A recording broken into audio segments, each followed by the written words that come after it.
Ignoré par sa fille à 68 ans. Une lettre a tout changé. Bon retour et profitez de l'histoire. Le téléphone avait cessé de sonner depuis des mois. Plus d'appels pour les anniversaires. Plus rien pour Noël. Pas même un rapide. Est-ce que ça va? À 68 ans, Mathilde s'asseyait près de la fenêtre chaque matin, sa tasse de café refroidissant entre ses mains, observant les voitures passer, espérant que l'une d'elles s'arrêterait pour lui ramener ce qui lui manquait le plus, sa fille. Cela faisait des années qu'elle ne s'était pas enlacée. Ce qui avait commencé comme un malentendu s'était transformé en distance, puis en silence, puis en absence. Mathilde avait tout essayé. Des messages vocaux, des lettres, des photos de sa petite fille qu'elle gardait sur son réfrigérateur et qui s'estompaient lentement à cause du soleil. Mais rien ne lui revenait jamais. Un dimanche après-midi, elle appela de nouveau, directement sur la messagerie. Elle réessaya, encore une fois. À la troisième tentative, la voix robotique interrompit froidement. Le numéro que vous essayez de joindre n'est plus disponible. Son téléphone glissa de sa main et heurta le sol. Pendant un instant, elle le fixa simplement du regard. Puis elle murmura « Suis-je déjà morte pour elle ?» Cette nuit-là, elle fit bouillir un simple œuf pour le dîner. Elle ne le mangea même pas. Elle resta assise en silence, fixant la chaise en face d'elle, celle où sa fille s'asseyait autrefois, les jambes se balançant au-dessus du sol, un bol de soupe devant elle. Plus tard, elle sortit la dernière lettre qu'elle avait écrite, mais jamais envoyée. Son écriture était tremblante, le papier taché par des larmes versées une semaine plus tôt. Elle hésita, puis ajouta une dernière ligne « Je n'ai pas besoin que tu t'excuses. J'ai juste besoin que tu te souviennes que tu étais aimé. » Elle plia lentement la page, comme si elle était faite de verre. Puis elle la glissa dans une enveloppe et marcha 2 pâtés de maison dans le froid jusqu'à la boîte aux lettres. Elle n'attendait pas de réponse. Les jours passèrent, puis les semaines, les saisons changèrent. La douleur, elle, restait immuable. Jusqu'à ce qu'un matin, un léger coup à la porte la réveille de sa sieste.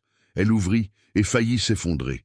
C'était sa fille, les yeux gonflés, les cheveux en désordre, tenant cette même enveloppe dans ses mains tremblantes. « Maman, » murmura-t-elle, « pourquoi n'as-tu pas renoncé à moi ?»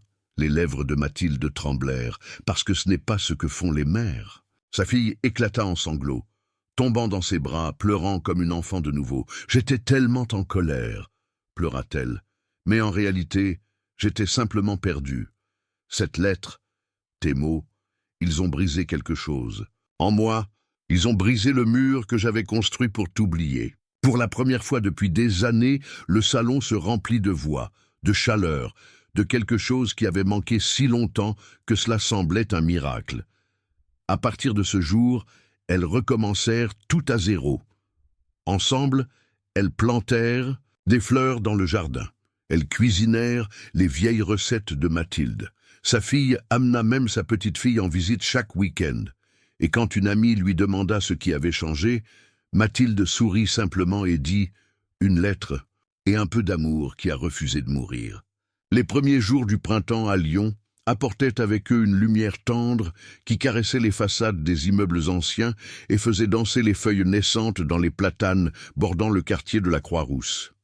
Mathilde Bonnet avait pris l'habitude, depuis maintenant plusieurs mois, de s'installer près de la fenêtre de son salon avec son café du matin. À 68 ans, elle portait avec une certaine élégance les marques du temps sur son visage, ses cheveux gris coupés au carré encadrant des yeux bleus qui avaient perdu un peu de leur éclat. Du 2e étage de son immeuble, elle observait la rue s'animer peu à peu. Les commerçants levaient leurs rideaux métalliques, les écoliers passaient en groupes bruyants. Les jeunes parents poussaient leurs landaux vers la crèche municipale. La vie suivait son cours normal, pour tous sauf pour elle. La tasse de porcelaine que ses mains ridées tenaient fermement contenait un café qui refroidissait, comme tous les matins depuis que le silence s'était installé dans sa vie. Un album photo reposait sur la table basse, ouvert à la page où Nicole, sa fille unique, souriait à côté de son mari Philippe lors de leur mariage, 8 ans plus tôt. Depuis presque 2 ans maintenant, Nicole ne répondait plus à ses appels. Les invitations aux repas dominicaux restaient sans réponse. Les cartes d'anniversaire revenaient sans avoir été ouvertes. Mathilde avait tout essayé. Les messages vocaux, les lettres manuscrites, même les emails que sa voisine Josette l'avait aidée à envoyer depuis son ordinateur. Rien n'y faisait. Le mur du silence semblait infranchissable. Sur le buffet du salon trônait le dernier cliché qu'elle possédait de sa petite fille, Émilie. La photo datait de ses 5 ans, il y avait maintenant plus de 2 ans. Mathilde imaginait à quoi ressemblait sa petite fille aujourd'hui, quels nouveaux mots elle avait appris, si ses cheveux avaient poussé, si elle aimait toujours autant dessiner. Toutes ces questions sans réponse creusaient un gouffre dans son cœur de grand-mère. Mathilde reposa sa tasse et se dirigea vers le téléphone fixe, un vieux modèle à cadran qu'elle refusait de remplacer. Elle composa le numéro de Nicole, un geste qu'elle répétait presque mécaniquement chaque dimanche matin, porté par un espoir ténu mais persistant. Une tonalité, 2, puis la messagerie s'enclencha. La voix enregistrée de sa fille, froide et distante, lui demanda de laisser un message après le signal sonore. « Nicole, c'est maman !»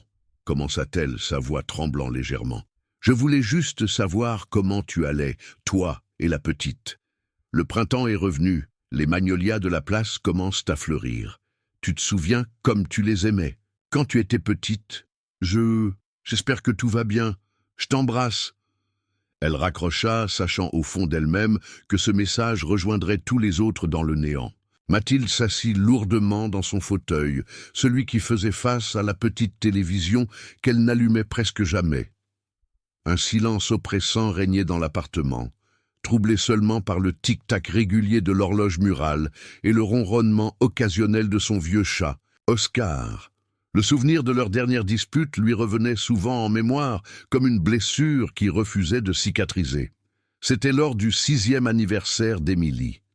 Mathilde avait fait une remarque sur l'éducation de la petite, suggérant que Nicole était peut-être trop permissive avec sa fille. Ce n'était qu'une réflexion anodine, du moins le pensait-elle, mais Nicole l'avait très mal prise. Les mots avaient fusé, durs et tranchants. « Tu n'as jamais su me faire confiance. » avait crié sa fille. « Tu as toujours tout critiqué, toujours tout jugé. Eh bien maintenant, c'est fini. Je suis adulte, j'élève ma fille comme je l'entends. » Mathilde avait tenté de s'excuser, de s'expliquer, mais Nicole était partie en claquant la porte, emmenant Émilie qui pleurait, confuse par cette colère d'adulte qu'elle ne comprenait pas. Depuis, le fossé n'avait cessé de s'élargir, jusqu'à devenir un abîme. La sonnerie stridente du téléphone la tira de ses pensées. Son cœur fit un bond dans sa poitrine. Nicole, elle se précipita, manquant de renverser le guéridon sur son passage. « Allô » lança-t-elle, le souffle court. « Mathilde, c'est Josette. Tu viens au club de bridge cet après-midi » La déception fut si vive qu'elle eut du mal à répondre. « Je ne sais pas, Josette. Je ne me sens pas très en forme aujourd'hui. »« Justement, ça te ferait du bien de sortir un peu. Tu passes trop de temps enfermé chez toi à ressasser. » Josette avait sans doute raison. Mais Mathilde ne pouvait se résoudre à faire semblant que tout allait bien, à afficher un sourire de façade, pendant que d'autres grands-mères raconteraient fièrement les exploits de leurs petits-enfants. « Une autre fois, peut-être », répondit-elle évasivement. Après avoir raccroché, elle se dirigea vers la cuisine pour préparer son déjeuner. Sur la table attendait le courrier qu'elle avait récupéré plus tôt, facture, publicité, et une lettre de la mairie concernant des travaux dans le quartier. Rien qui ne mérite vraiment son attention. Mathilde sortit une assiette, y déposa une tranche de jambon et quelques tomates qu'elle coupa machinalement. Son appétit avait considérablement diminué ces derniers temps. Alors qu'elle s'apprêtait à s'asseoir, le téléphone sonna à nouveau. Avec lassitude, elle retourna dans le salon pour décrocher. « Madame Bonnet ? Bonjour, c'est le docteur Marchand. Je vous appelle concernant vos résultats d'analyse. » Mathilde se raidit. Elle avait presque oublié sa visite médicale de la semaine précédente, un simple contrôle de routine. « Oui, docteur ? J'aimerais que vous passiez me voir cette semaine. Vos analyses montrent quelques anomalies que je voudrais approfondir. Est-ce grave? Demanda-t-elle, soudain inquiète. Ne vous alarmez pas, mais c'est préférable de ne pas attendre. Pourriez-vous venir demain matin vers 9 heures? D'accord, acquiesça-t-elle, la gorge nouée. Après avoir raccroché, Mathilde resta immobile un long moment, le regard perdu dans le vide. L'idée d'être malade ne l'effrayait pas tant que ça. Ce qui lui serrait le cœur, c'était la perspective de traverser cette épreuve seule, sans sa fille à ses côtés. Qui s'inquiéterait pour elle? Qui l'accompagnerait aux rendez-vous médicaux? Qui serait là pour lui tenir la main si les choses tournaient mal? Elle retourna à la cuisine où son déjeuner l'attendait, mais l'appétit l'avait complètement quittée. Elle enveloppa l'assiette dans du film alimentaire et la rangea au réfrigérateur. Puis elle se dirigea vers sa chambre, ouvrit le tiroir de sa table de nuit et en sortit une boîte en métal ornée de motifs floraux. À l'intérieur se trouvaient des lettres jamais envoyées à Nicole, écrites au fil des mois de silence. Mathilde en prit une au hasard et la relut. Les mots exprimaient sa douleur, son incompréhension, sa solitude, mais aussi son amour inconditionnel et son désir ardent de réconciliation. Elle avait écrit ces lettres comme une thérapie pour extérioriser ses sentiments, sans jamais trouver le courage de les envoyer, craignant de provoquer encore plus de rejet. Elle prit une feuille vierge et un stylo. Les nouvelles concernant sa santé lui donnaient une impulsion nouvelle, un sentiment d'urgence. Et si cette fois était la bonne? Et si ces mots pouvaient enfin atteindre le cœur de sa fille? Elle commença à écrire, lentement d'abord, puis avec plus d'assurance, laissant couler son âme sur le papier. « Ma chère Nicole, je t'écris ces mots sans savoir s'ils te parviendront un jour, si tu accepteras de les lire. Mais aujourd'hui, j'ai appris que ma santé n'est peut-être pas aussi bonne que je le pensais. Et cette nouvelle m'a fait réaliser à quel point la vie est précieuse et le temps compté. Je ne sais pas exactement quand les choses ont commencé à mal tourner entre nous. Peut-être était-ce cette remarque maladroite lors de l'anniversaire d'Émilie. Peut-être était-ce, bien avant, des blessures accumulées au fil des années, que je n'ai pas su voir. Je voudrais te dire que je suis désolé pour tout ce que j'ai pu faire ou dire qui t'a blessé, pour toutes les fois où j'ai pu paraître trop critique ou trop envahissante. Je n'ai jamais voulu être une mère parfaite, juste une bonne mère. Et si j'ai échoué à tes yeux, c'est ma plus grande tristesse. Mais sache que chaque jour de ta vie, je t'ai aimé de tout mon être. Quand tu as fait tes premiers pas, quand tu as eu ton baccalauréat, quand tu t'es marié, quand tu m'as donné cette merveille qu'est Émilie, à chaque instant, mon cœur a débordé de fierté et d'amour pour toi. Je ne t'écris pas pour te faire culpabiliser ou pour te demander quoi que ce soit. Je n'ai pas besoin que tu t'excuses. J'ai juste besoin que tu te souviennes que tu étais aimé, que tu l'es toujours, et que quoi qu'il arrive, ma porte et mon cœur resteront ouverts pour toi et ta famille. Avec tout mon amour, maman. Des larmes coulaient sur ses joues, tandis qu'elle relisait sa lettre. Elle la plia soigneusement et la glissa dans une enveloppe qu'elle cacheta. Elle inscrivit l'adresse de Nicole d'une main légèrement tremblante. Cette fois, elle l'enverrait. Elle ne pouvait plus se permettre d'attendre. Mathilde enfila son manteau et descendit les 4 étages de son immeuble. Le printemps offrait cette journée particulièrement douce et le soleil réchauffait agréablement ses os fatigués pendant qu'elle marchait jusqu'à la boîte aux lettres la plus proche. Elle resta quelques secondes, la lettre à la main, hésitante. Puis, dans un geste décisif, elle la glissa dans la fente métallique. Le bruit de l'enveloppe tombant au fond de la boîte résonna comme un point final à ces années de silence. Ou peut-être comme le début d'un nouveau chapitre. Seul le temps le dirait. En rentrant chez elle, Mathilde se sentit étrangement légère, comme si une partie du poids qui oppressait sa poitrine s'était envolée. Quoi qu'il arrive maintenant, elle avait fait un pas vers sa fille. Le reste ne dépendait plus d'elle. Si tu aimes l'histoire, tape 5 dans les commentaires et abonne-toi pour plus de vidéos comme celle-ci. Sinon, tape 0, cela m'aide à créer un contenu encore meilleur pour toi. On continue. Le lendemain matin, Mathilde se réveilla avant son réveil. Elle n'avait pas beaucoup dormi, son esprit oscillant entre l'anxiété face à son rendez-vous médical et l'incertitude quant au sort de sa lettre. Elle prépara son café plus tôt que d'habitude, s'habilla avec soin, optant pour un tailleur bleu marine qu'elle réservait habituellement pour les occasions spéciales. Il fallait faire bonne figure devant le médecin. Le cabinet du docteur Marchand se trouvait à 20 minutes à pied de chez elle. Mathilde préférait marcher quand elle le pouvait, estimant que c'était bon pour sa santé et son moral. Traversant le parc de la Tête d'Or, elle observa les jardiniers qui préparaient les massifs pour les plantations de printemps. La vie continuait son cycle immuable, indifférente aux drames humains. Dans la salle d'attente, plusieurs patients feuilletaient distraitement de vieux magazines. Mathilde sortit de son sac le livre qu'elle avait emporté, mais elle n'arrivait pas à se concentrer sur les mots.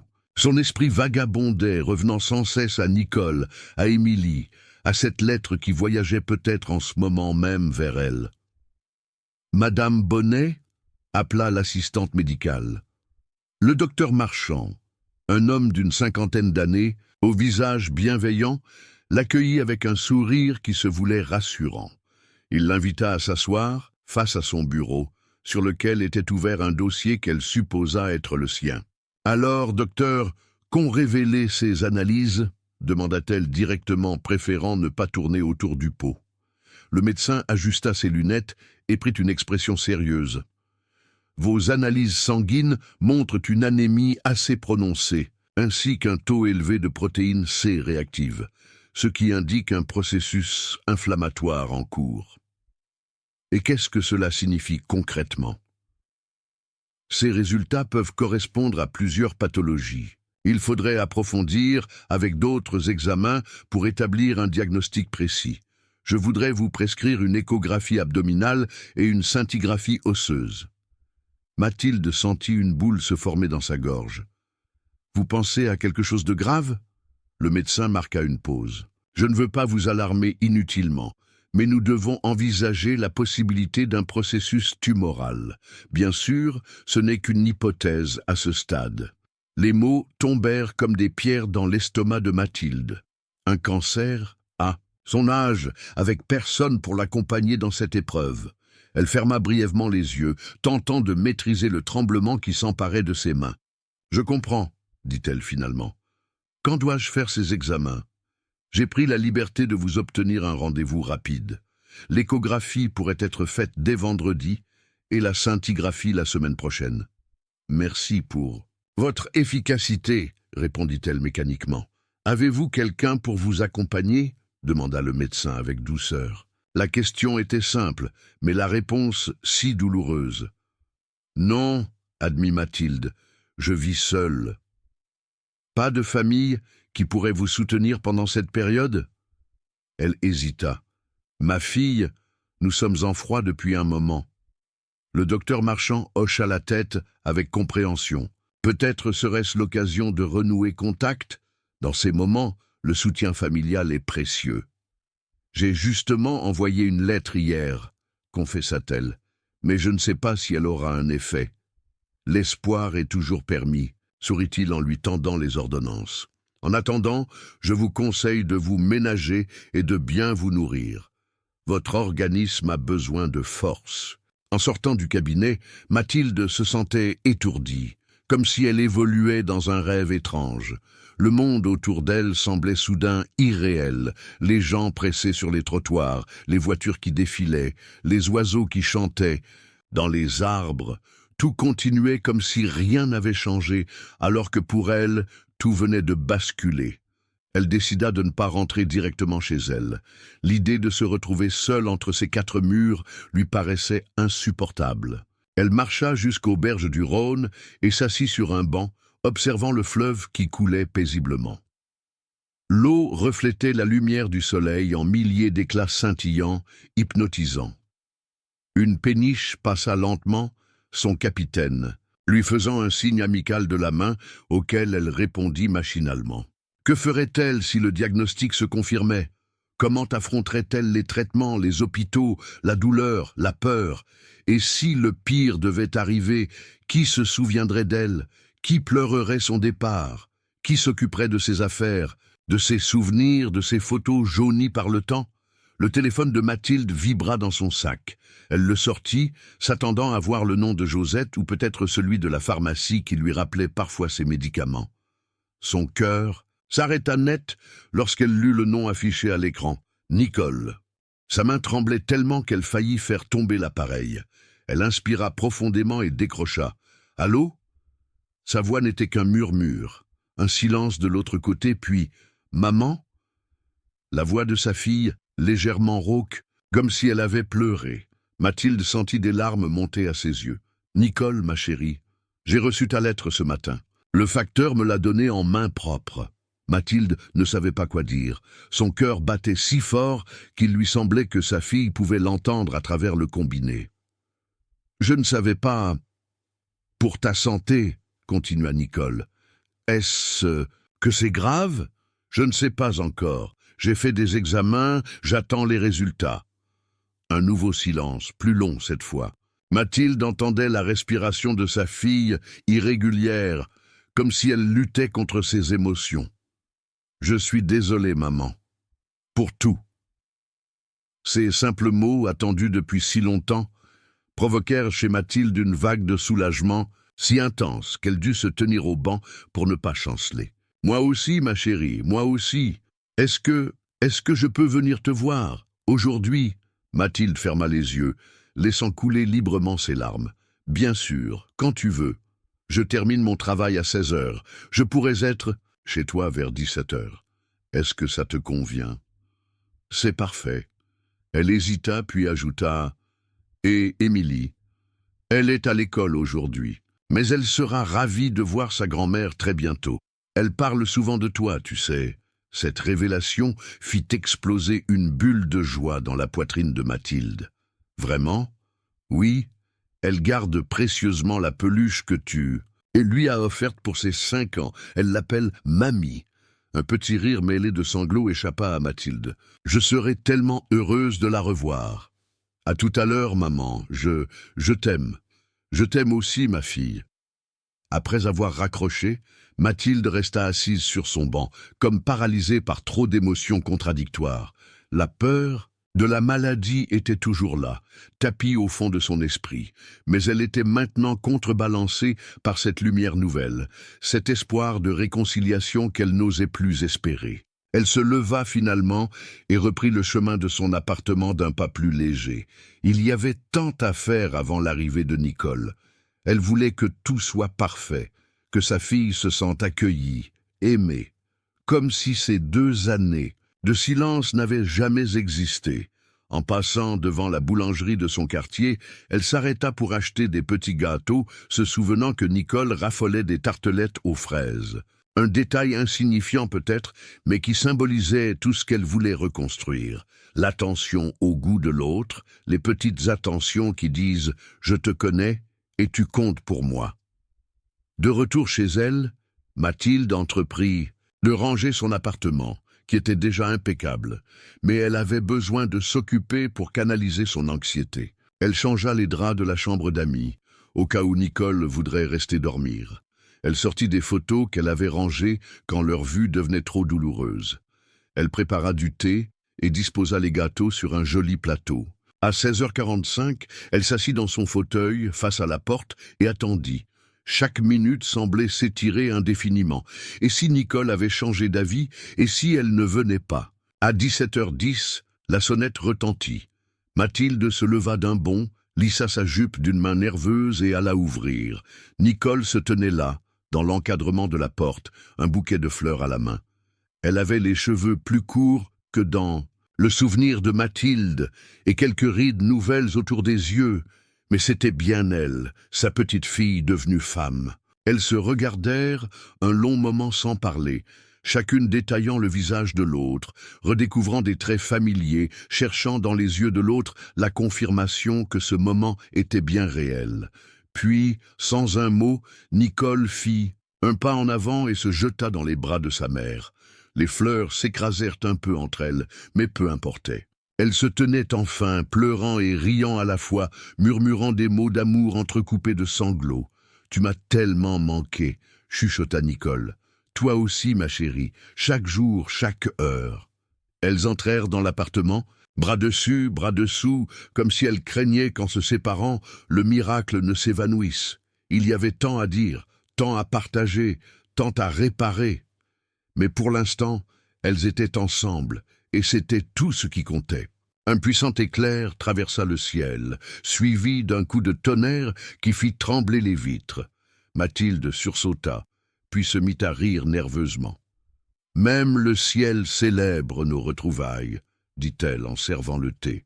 Nicole sourit, mais son expression devint vite plus grave. « Maman, dans ta lettre, tu parlais de ta santé. Qu'est-ce qui se passe exactement ?» Mathilde lui raconta sa visite chez le médecin, les analyses, les soupçons de maladies graves, les examens à venir.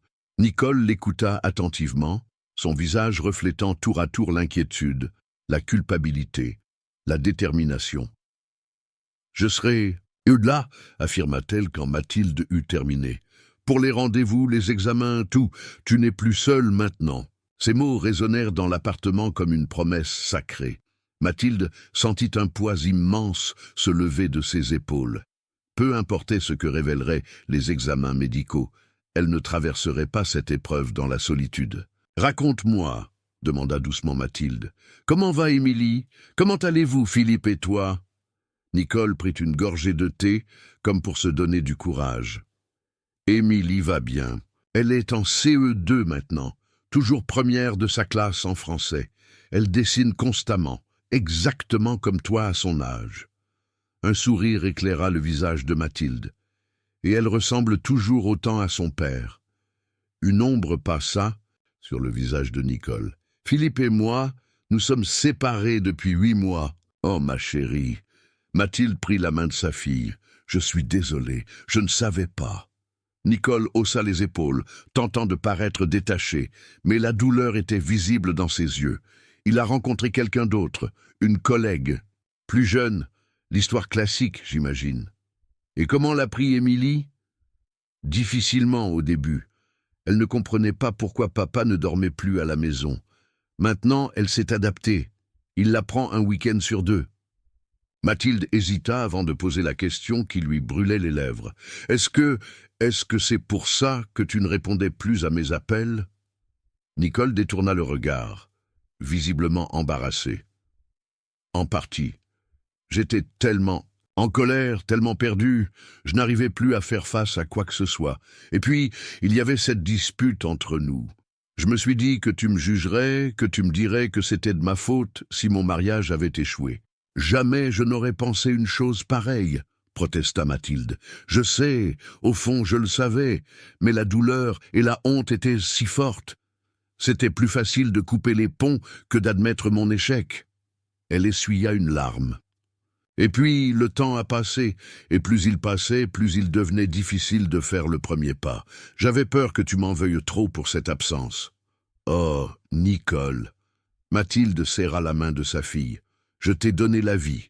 Rien, tu m'entends? Rien ne pourrait me faire cesser de t'aimer. » Elles restèrent ainsi un long moment, mains enlacées, à rattraper le temps perdu, à reconstruire brique par brique le pont que la vie avait fragilisé entre elles. Nicole lui raconta son nouveau travail de graphiste dans une agence de communication, les progrès d'Émilie à l'école, leur petit quotidien à 2 dans leur appartement du 6e arrondissement. Quand l'horloge sonna 19 heures, Nicole regarda sa montre avec surprise. « Je devrais y aller. La baby-sitter ne peut pas rester tard ce soir. »« Bien sûr, » dit Mathilde, masquant sa déception.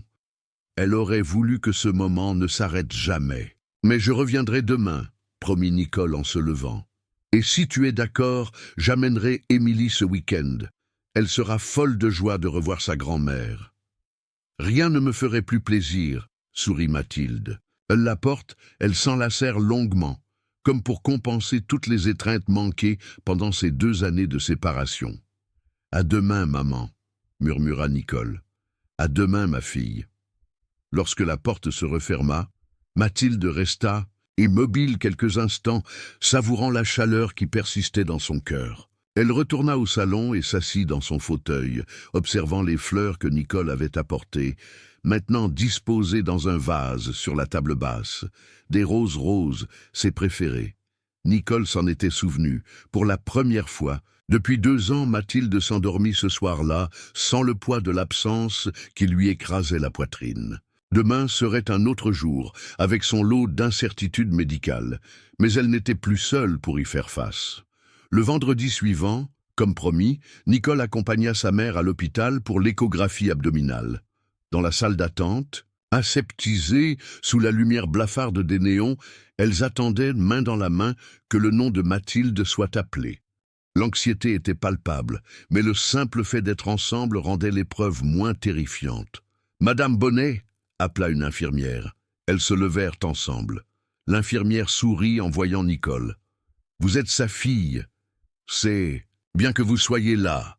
Les patients accompagnés se sentent toujours mieux. » Nicole serra un peu plus fort la main de sa mère. « Je ne la quitte plus. » L'échographie dura une vingtaine de minutes, pendant lesquelles le médecin observa avec attention les organes internes de Mathilde, prenant des mesures, faisant des captures d'écran, gardant une expression professionnellement neutre qui ne laissait rien deviner de ses observations. « Quand aurons-nous les résultats ?»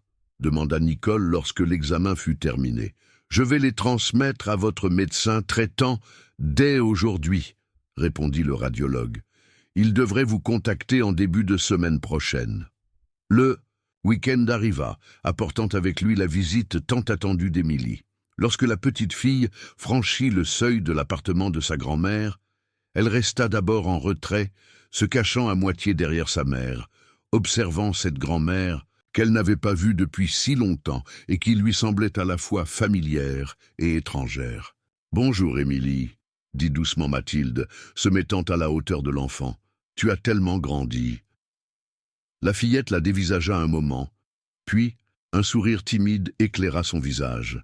« Tu ressembles à la photo qu'on a à la maison. »« Quelle photo ?» demanda Mathilde, intriguée. « Celle sur ma commode, » expliqua Émilie. « Maman dit que c'est pour que je n'oublie pas que j'ai une mamie qui m'aime. » Mathilde leva des yeux surpris vers sa fille, qui rougit légèrement. « Je n'ai jamais voulu qu'elle t'oublie, » murmura Nicole. « Même pendant nos désaccords. » Ce simple aveu toucha Mathilde au plus profond de son être. Même dans l'éloignement, un fil invisible avait continué à les relier. La journée passa comme dans un rêve. Elles cuisinèrent ensemble les crêpes dont Émilie raffolait, feuilletèrent de vieux albums photos qui firent rire la petite fille en voyant sa mère bébé. Et Mathilde ressortit des jeux de société qu'elle gardait précieusement dans un placard. « Encore une partie, s'il te plaît, mamie !» suppliait Émilie après chaque jeu, et Mathilde ne pouvait rien lui refuser, savourant chaque minute de ce bonheur retrouvé. Le soir venu, alors qu'Émilie s'était endormie sur le canapé, Nicole et Mathilde s'installèrent sur le balcon avec un verre de vin, contemplant les lumières de Lyon qui s'allumaient une à une dans le crépuscule. « Je ne pensais pas que ce serait si facile, » avoua Nicole. « De revenir, je veux dire. J'avais tellement peur. » « Moi aussi, » confessa Mathilde. « Peur que trop de temps ait passé, que trop de choses aient été dites ou non dites. » Cette lettre, Nicole hésita. « Quand je l'ai reçue, j'étais en train de préparer le petit déjeuner d'Émilie. Je l'ai ouverte sans réfléchir. Et puis j'ai vu ton écriture et j'ai dû m'asseoir tant mes jambes tremblaient. Je l'ai lue 3 fois de suite, et chaque fois c'était comme si tu étais là, dans ma cuisine, me parlant directement. J'ai mis tout mon cœur dans ces mots. Je le sais. Et quand j'ai lu cette phrase, je n'ai pas besoin que tu t'excuses. J'ai juste besoin que tu te souviennes que tu étais aimé. Quelque chose s'est brisé en moi. Toute cette colère, toute cette rancune que je gardais, tout s'est évaporé. » Elle prit une gorgée de vin et continua, la voix plus basse. « Tu sais, après la séparation avec Philippe, j'ai eu tellement besoin de toi. Il y a eu des jours où j'ai failli t'appeler, où j'ai composé ton numéro pour raccrocher aussitôt. L'orgueil est une chose terrible. Mais tu es là maintenant, sourit Mathilde. C'est tout ce qui compte. » Un puissant coup de tonnerre résonna au loin, et elles rentrèrent précipitamment, alors que les premières gouttes de pluie commençaient à tomber. Elles transportèrent doucement Émilie, toujours endormie, dans la chambre d'amis, et l'installèrent confortablement sous la couette. Elle peut dormir ici, murmura Mathilde. Et vous aussi, bien sûr, la tempête a l'air de se rapprocher.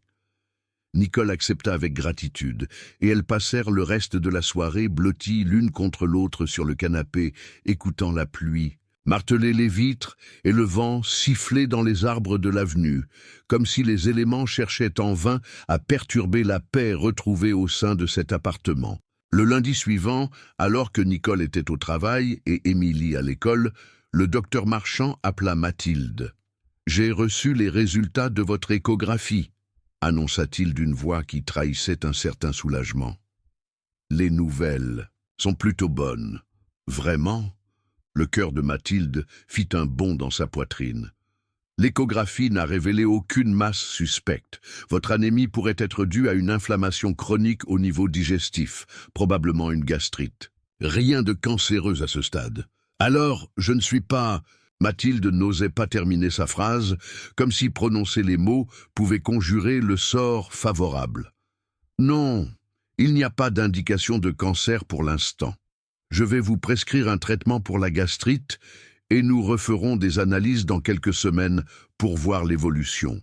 La scintigraphie osseuse n'est plus nécessaire dans l'immédiat. » Après avoir raccroché, Mathilde resta immobile au milieu de son salon, submergée par le soulagement. Elle avait besoin de partager cette nouvelle, de la crier au monde entier. Elle saisit son téléphone et appela Nicole. « Maman, tout va bien ?» La voix de sa fille trahissait une inquiétude immédiate. « Le médecin vient d'appeler, ce n'est pas grave, juste une gastrite. » Un cri de joie retentit à l'autre bout du fil. « Oh maman, c'est merveilleux, je te l'avais dit que ça ne pouvait pas être grave. On va fêter ça ce soir. »« Tu n'es pas obligée, chérie. Tu dois être fatiguée après ta journée de travail. »« Pas question de rater ça. Je passe prendre Émilie à l'école et on arrive. Je m'occupe du dîner, tu n'as rien à préparer. » Lorsqu'elles arrivèrent en début de soirée, Nicole et Émilie apportaient un véritable festin. Du champagne, des plats préparés chez le traiteur du quartier et même un gâteau sur lequel était écrit maladroitement au glaçage « Mamie, guérie ». « C'est moi qui ai écrit », annonça fièrement Émilie. « Maman a dit que tu n'étais pas vraiment malade, mais qu'on avait quand même une bonne raison de faire la fête. » Mathilde embrassa sa petite fille. « C'est le plus beau gâteau que j'ai jamais vu. » Elles dînèrent joyeusement, savourant chaque bouchée, chaque gorgée, chaque rire partagé.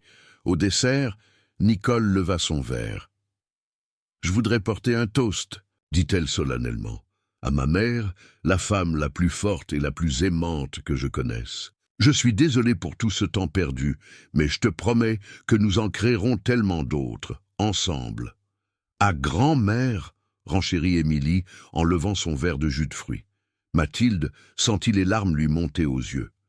Ces derniers jours avaient été comme un miracle, un retournement complet de sa vie solitaire. Elle qui pensait finir ses jours dans la solitude et l'amertume se retrouvait entourée d'amour et de joie. « Et maintenant, » annonça Nicole après le dessert, « j'ai quelque chose d'important à vous dire à toutes les deux. » Mathilde et Émilie la regardèrent avec curiosité. « Notre bail se termine le mois prochain, » expliqua Nicole. « Je cherchais un nouvel appartement, mais j'ai eu une autre idée. » Elle hésita. « Si tu es d'accord, maman, Émilie et moi pourrions venir vivre ici, avec toi. Ton appartement est assez grand et ce serait mieux pour tout le monde. Tu ne serais plus seule. Je pourrais économiser sur le loyer.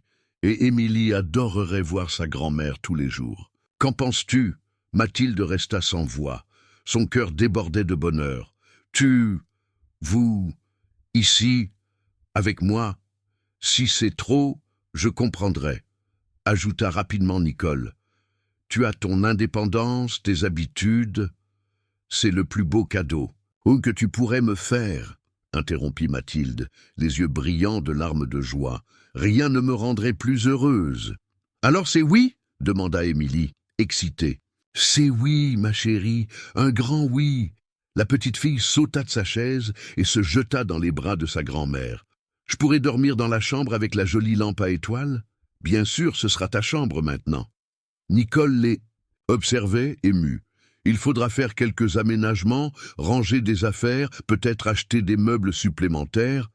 Nous avons tout le temps pour ça, » répondit Mathilde. « L'essentiel est que nous soyons ensemble. » Cette nuit-là, quand tout le monde fut couché, Mathilde resta longtemps éveillée dans son lit, écoutant les respirations paisibles qui provenaient de la chambre voisine.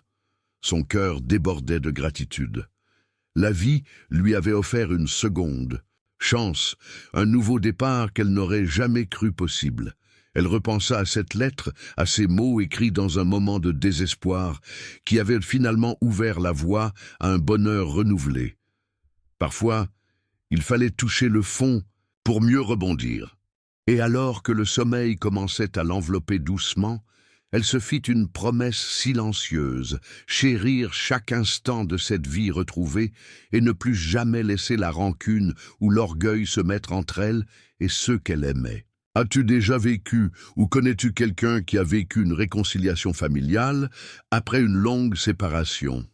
Raconte-nous ton expérience dans les commentaires. Le printemps céda progressivement la place à l'été, et l'appartement de Mathilde se transforma au rythme de cette nouvelle vie à trois. La chambre d'amis devint le royaume d'Émilie, décoré de dessins colorés et de guirlandes lumineuses. Le bureau inutilisé fut réaménagé en espace de travail pour Nicole, qui avait négocié avec son agence de travailler 3 jours par semaine à domicile. Un samedi matin de juillet, alors que Lyon s'éveillait sous un soleil déjà ardent, les 3 générations de femmes prenaient leur petit déjeuner sur le balcon fleuri. Mathilde avait préparé des crêpes, la spécialité du week-end qu'Émilie réclamait invariablement. « Il fait trop chaud aujourd'hui », se plaignit la petite fille en étalant généreusement de la confiture sur sa crêpe. « Ça te dirait qu'on aille à la piscine ?» proposa Nicole. « Oui !» s'enthousiasma Émilie. « Tu viens aussi, mamie ?» Mathilde hésita. La perspective de s'exposer en maillot de bain à son âge la mettait mal à l'aise. « Je ne sais pas, chérie. Je pourrais vous attendre à la maison et préparer un bon goûter pour votre retour. »« S'il te plaît, mamie, » insista Émilie avec des yeux suppliants. « Tu m'as promis que tu m'apprendrais à faire la planche. » Nicole posa sa main sur celle de sa mère. « Ça te ferait du bien de sortir un peu. Et puis le médecin a dit que la natation était excellente pour ta circulation. »« Bon, d'accord, » céda Mathilde, incapable de résister à ses 2 pères. Dieu qui la fixait avec espoir. La piscine municipale était bondée en ce jour de canicule. Familles, adolescents, personnes âgées, tous cherchaient un peu de fraîcheur dans l'eau chlorée.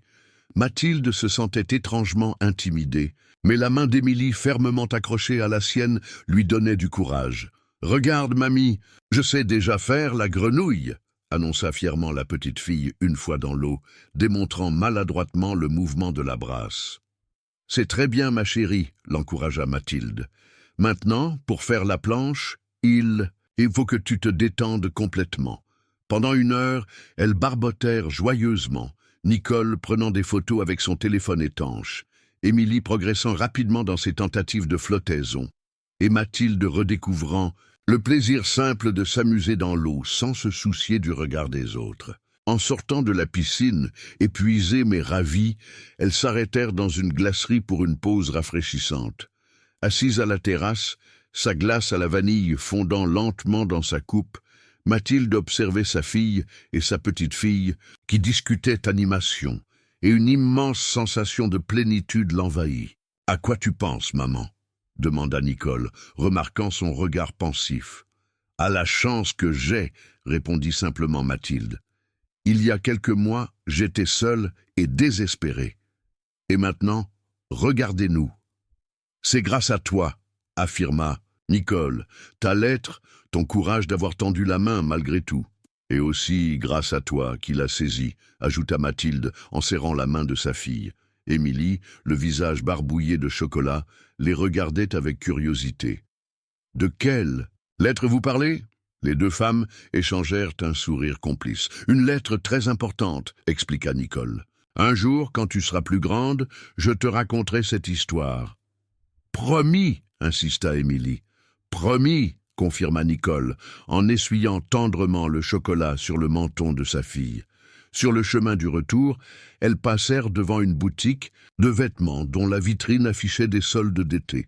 Une jolie robe bleue attira l'attention de Mathilde. « Elle tirait à merveille, » remarqua Nicole. « Tu devrais l'essayer. » À mon âge, hésita Mathilde, je ne suis plus vraiment de la première jeunesse pour ce genre de tenue. Justement, c'est parfait pour ton teint et la couleur de tes yeux. Allez, viens. Avant qu'elle ne puisse protester davantage, Mathilde se retrouva dans la boutique, puis dans une cabine d'essayage, avec la fameuse robe. En se regardant dans le miroir, elle fut surprise de ne pas reconnaître immédiatement la femme qui lui faisait face. La Mathilde d'avant était vouée, résignée, presque éteinte. Celle qui se reflétait maintenant dans la glace semblait avoir rajeuni de 10 ans, le regard vif, le dos plus droit, une nouvelle assurance dans sa posture. « Alors ?» demanda Nicole depuis l'extérieur de la cabine. Mathilde sortit, un peu timide. « Qu'en penses-tu ?»« Waouh, mamie, on dirait une princesse !» s'exclama Émilie, les yeux écarquillés d'admiration. Nicole hocha la tête, approbatrice. « Elle te va parfaitement. Tu es magnifique, maman. »« Tu crois? Ce n'est pas trop jeune ?»« Il n'y a pas d'âge pour être belle, » affirma Nicole. « Et puis, j'ai une idée. Josette ne t'a-t-elle pas parlé d'une sortie au théâtre la semaine prochaine? Ce serait l'occasion parfaite de les traîner. » Mathilde hésita, puis se regarda à nouveau dans le miroir. Pourquoi pas, après tout? La vie lui offrait une nouvelle chance. Autant la saisir pleinement. « D'accord, je la prends, » décida-t-elle. Cette nuit-là, allongée dans son lit, Mathilde repensait à cette journée parfaite. Son corps était agréablement fatigué par la natation, son esprit serein. À travers la cloison, elle entendait Nicole lire une histoire à Émilie, leur voix formant un doux murmure qui berçait la maison. Elle se surprit à penser à l'avenir avec optimisme. Peut-être pourrait-elle reprendre des cours de peinture, une passion qu'elle avait abandonnée après la mort de son mari. Ou proposer ses services comme bénévole à la bibliothèque du quartier, elle qui avait toujours aimé les livres. La vie s'ouvrait à nouveau devant elle, pleine de possibilités. Un léger coup à sa porte interrompit ses réflexions. Nicole passa la tête dans l'entrebâillement. « Tu dors, maman ?»« Non, entre. » Nicole s'assit au bord du lit, comme lorsqu'elle était enfant, et venait confier ses petits secrets avant de dormir. « J'ai reçu un appel aujourd'hui, » annonça-t-elle. « Une proposition de travail. »« C'est merveilleux !» se réjouit Mathilde. « Quelle agence ?» C'est plus qu'un simple contrat. C'est un poste de directrice artistique dans une nouvelle agence qui se lance. Le salaire est bien meilleur et les perspectives d'évolution très intéressantes. Je suis si fier de toi, ma chérie. Tu le mérites amplement. Nicole hésita. Il y a juste un détail. L'agence est à Paris. Le cœur de Mathilde se serra. Paris? Vous allez déménager? C'est ce dont je voulais te parler, expliqua Nicole. J'ai réfléchi et je me demandais si tu accepterais de venir avec nous. À Paris? Mathilde n'en croyait pas ses oreilles. Oui, on trouverait un appartement assez grand pour nous trois. Tu pourrais découvrir une nouvelle ville, de nouveaux horizons. Émilie serait ravie et moi, je ne veux plus être séparé de toi. Mathilde resta silencieuse un moment, assimilant cette proposition inattendue. Quitter Lyon, la ville où elle avait toujours vécu, où chaque rue, chaque place lui rappelait un souvenir. L'idée était à la fois effrayante et excitante. « Je ne sais pas quoi dire, tu n'as pas à répondre tout de suite », la rassura Nicole. « Prends le temps d'y réfléchir, c'est une grande décision. Et si ça ne fonctionnait pas? Si on se marchait sur les pieds, si tu regrettais de m'avoir emmené ?» Nicole secoua la tête avec un sourire. « Ça fonctionnera. Ces derniers mois m'ont prouvé que nous sommes bien ensemble. Et puis, c'est Paris. Les musées, les expositions, les parcs, tu adorerais. Sans parler des médecins réputés, si jamais ta gastrite te tracassait à nouveau. »« Laisse-moi y réfléchir, » demanda Mathilde, submergée par cette perspective. « Bien sûr. » Nicole se pencha pour embrasser sa mère sur le front. « Bonne nuit, maman. » Restée seule, Mathilde contempla le plafond, l'esprit en ébullition. Paris. Une nouvelle vie. À 68 ans. Était-ce raisonnable? N'était-elle pas trop vieille pour de tels changements? Et pourtant, l'idée faisait son chemin dans son esprit, séduisante, prometteuse.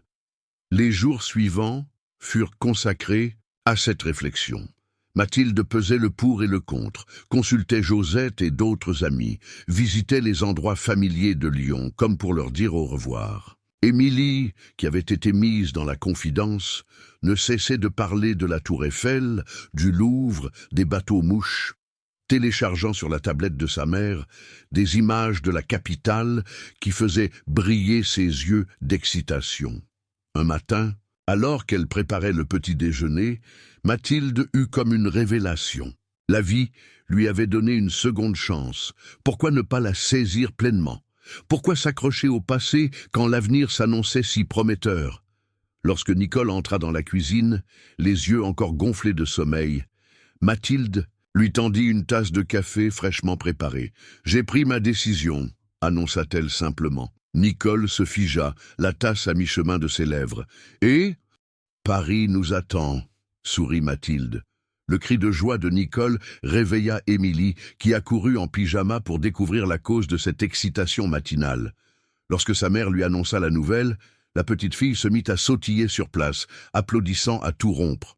« On va voir la Tour Eiffel, on va voir la Tour Eiffel », chantonnait-elle. « Et le Louvre, et Notre-Dame, et les jardins du Luxembourg », ajouta Mathilde, gagnée par l'enthousiasme général. Assises autour de la table de la cuisine, elles commencèrent à planifier ce grand bouleversement. Nicole avait 2 semaines pour accepter officiellement le poste et négocier sa prise de fonction. Elles établirent une liste des démarches à effectuer.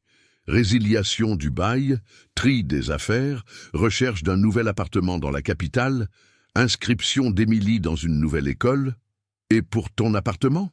demanda Nicole. « Tu veux le vendre ou le mettre en location ?» Mathilde n'avait pas envisagé cette question. L'appartement lui appartenait entièrement depuis le décès de son mari, sans prêt à rembourser. « Je ne sais pas, la location me permettrait de garder un pied à Lyon au cas où... » « Au cas où quoi ?» demanda doucement Nicole.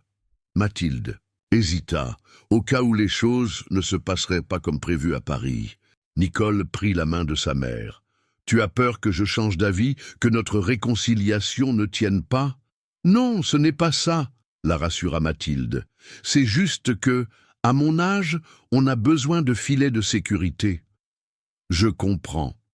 Louer est sans doute plus sage, pour l'instant du moins. » Émilie, qui suivait la conversation avec intérêt, intervint. « Mais on reviendra parfois à Lyon, hein? Pour voir Josette et mes copines.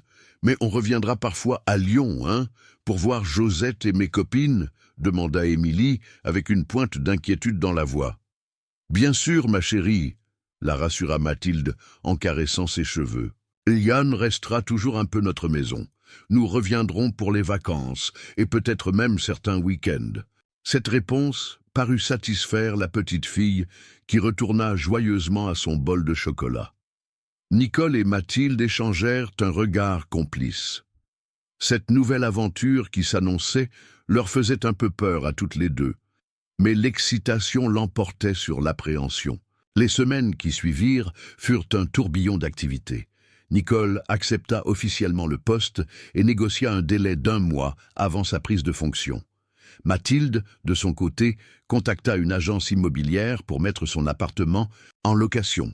Le tri de ses affaires fut à la fois douloureux et libérateur. Chaque objet ravivait un souvenir, mais décider de ce qu'elle emporterait dans sa nouvelle vie lui donnait une étrange sensation de légèreté. « Regarde ce que j'ai trouvé », dit-elle un soir à Nicole, en lui tendant une boîte à chaussures poussiéreuse. À l'intérieur se trouvaient des dizaines de dessins jaunis par le temps, les œuvres d'enfance de Nicole, soigneusement conservées par sa mère au fil des années. « Tu as gardé tout ça ?» s'étonna Nicole en feuilletant ses trésors d'un autre temps. « Bien sûr, chaque dessin était précieux pour moi. » Émilie se pencha avec curiosité.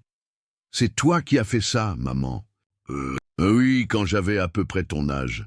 Tu dessinais déjà super bien. » s'exclama la petite fille en examinant un portrait maladroit mais expressif de Mathilde plus jeune. « C'est de famille, » sourit Nicole en ébouriffant les cheveux de sa fille. « Tu as hérité de ce talent. » Mathilde observait cette scène avec émotion.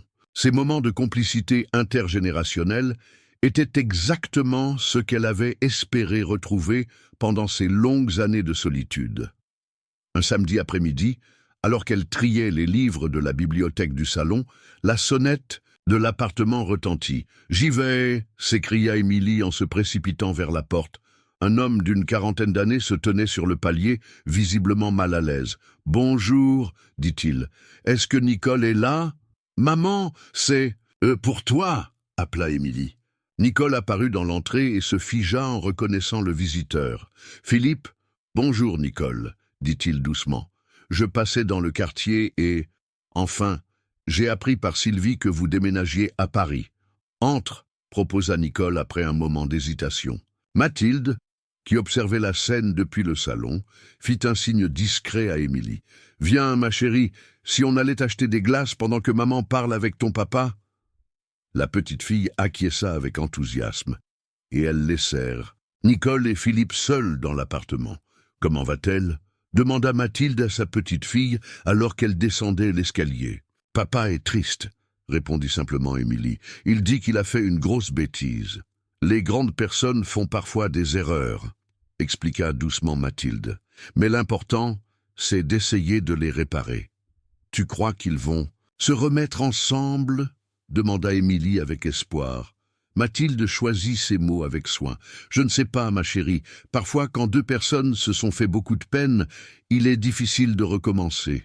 Mais ce qui est sûr, c'est que ton papa et ta maman t'aimeront toujours, ensemble ou séparément. » Cette réponse parut satisfaire Émilie, qui se lança dans une description détaillée du parfum de glace qu'elle comptait choisir.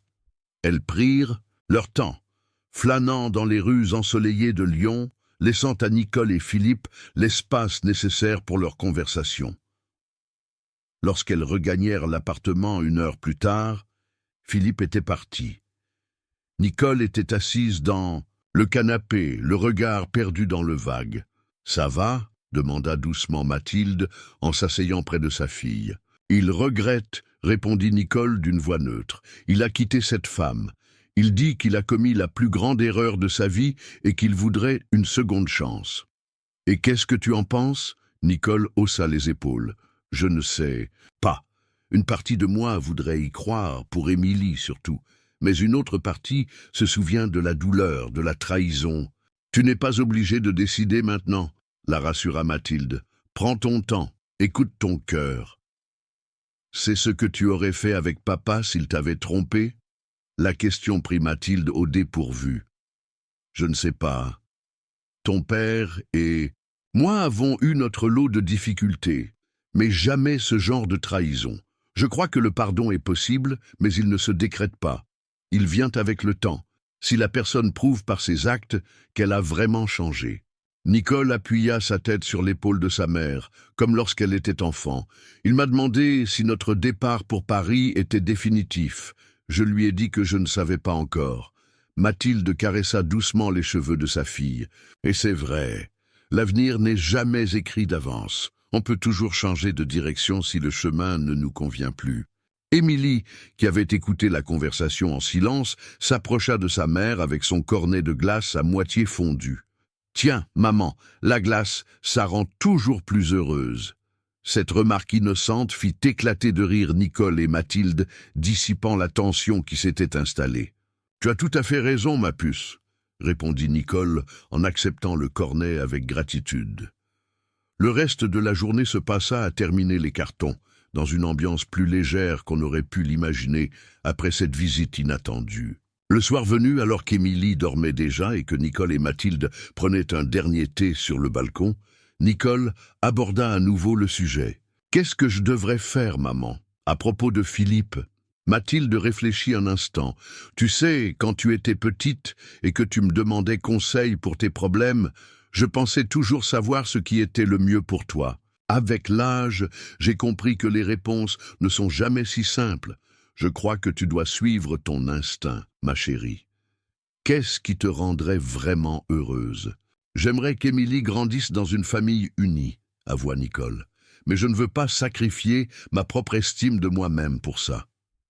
Alors peut-être que la solution n'est pas de choisir entre tout pardonner ou tout rejeter, suggéra Mathilde. Peut-être pouvez-vous avancer pas à pas, voir si la confiance peut se reconstruire petit à petit. » Nicole hocha la tête, pensive. « Il y a 2 mois, je l'aurais repoussé sans hésiter. Mais notre réconciliation m'a appris quelque chose d'important. Parfois, les secondes chances valent la peine d'être données. » Elle sourit à sa mère. « Comme pour nous deux. »« Comme pour nous deux, » confirma Mathilde en serrant la main de sa fille. Le grand jour du déménagement arriva enfin. Les cartons étaient empilés dans le salon, attendant les déménageurs prévus pour le lendemain matin. Mathilde parcourait une dernière fois son appartement, disant silencieusement au revoir à chaque pièce, à chaque recoin familier. Ce n'était pas un adieu définitif. L'appartement serait loué, non vendu, mais elle savait que rien ne serait plus jamais tout à fait pareil. Dans sa chambre, elle s'arrêta devant la photo encadrée sur sa table de nuit. Elle et son défunt mari le jour de leur mariage, jeunes et rayonnants. « Qu'en penses-tu, mon amour ?» murmura-t-elle en caressant du bout des doigts le visage souriant. « Est-ce que j'ai raison de partir à l'aventure à mon âge ?» Bien sûr, la photo resta silencieuse, mais Mathilde crut sentir une douce chaleur l'envelopper, comme un acquiescement bienveillant. « Je prends soin de notre fille et de notre petite-fille, » poursuivit-elle. « N'est-ce pas ce que nous avons toujours voulu ?» Émilie fit irruption dans la chambre, interrompant ce moment d'intimité. « Mamie, maman dit qu'il faut dormir maintenant. Demain, on se lève tôt pour aller à Paris. »« J'arrive. »« Ma chérie !» sourit Mathilde en reposant délicatement le cadre.